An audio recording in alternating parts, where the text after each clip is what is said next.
Hello, everyone. This is Ben Pelham, PelhamPlanetaryResearch.com.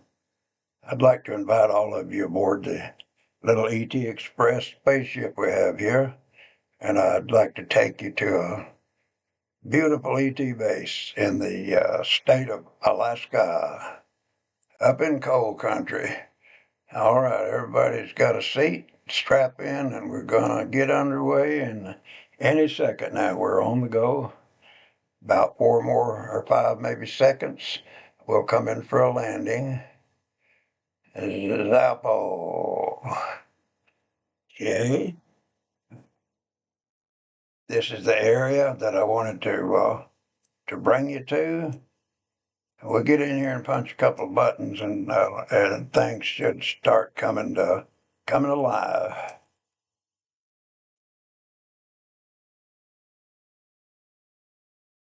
That's more like it. Okay, here we are, and the main reason I wanted to bring you here is this is a very good place to come to an understanding that these ETs are inner Earth. And so the window of this particular lake is what lets us see in. It is our window.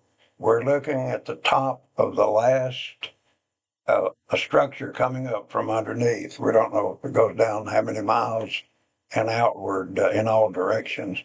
The ETs build wherever they want to.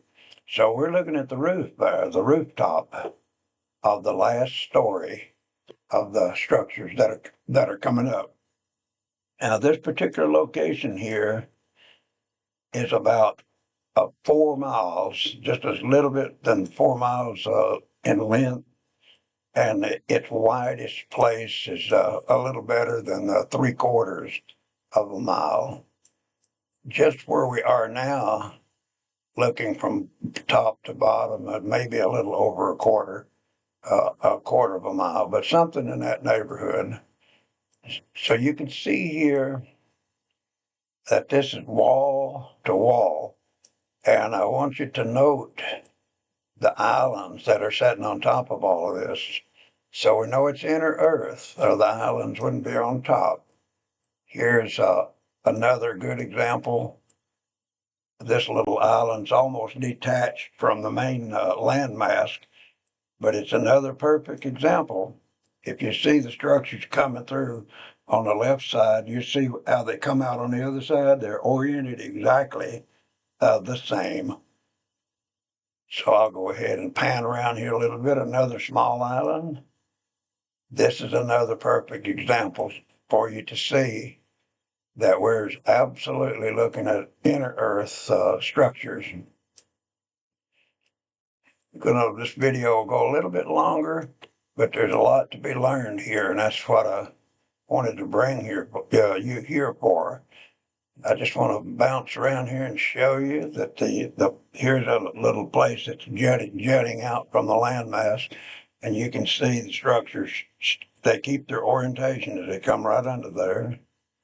That's what I want to bring home to you, is that these are inner Earth. It's hard to imagine that, but it becomes easy to understand once you see the islands and landmass sitting on top of it. And the only reason we can see any of this is that these structures are not in this lake. They're under this lake. But the activity of the places that I go to, the boating and the fishing and whatnot goes right on. And the people have no earthly idea, in many cases, of what's under them. Now, here's a beautiful example right here. You can see how the structures are oriented, coming in from the left, going under the protrusion of land, out on the right. And I'll sneak up here and see what we can see here.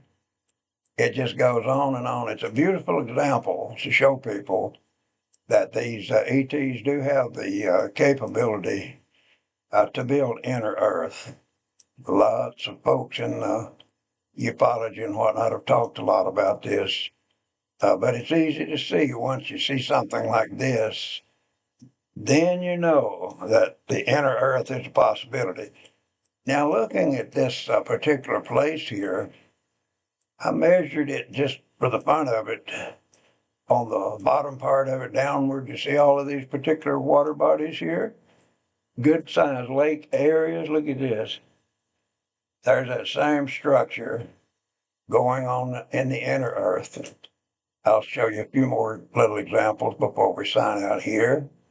I went about 7 miles down through here looking at these water bodies, and it's in all of them. So we know this top of this booger, this landmass, is covering it, and they're carrying on business right absolutely under there. There's another perfect example of it. The orientation is the same. Just check this orientation here, exactly like the other one. And one more here, same thing. So I'll not beat it to death, but I did want you to come to an understanding when you hear people talking about ETs being in the inner earth. They're absolutely right.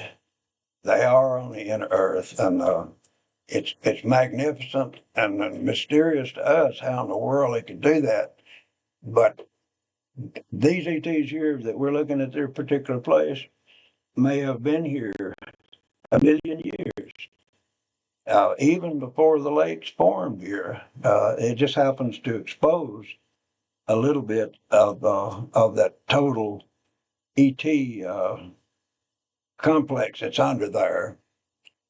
And so I think we've probably covered this enough to let you see what I wanted to bring you here to see.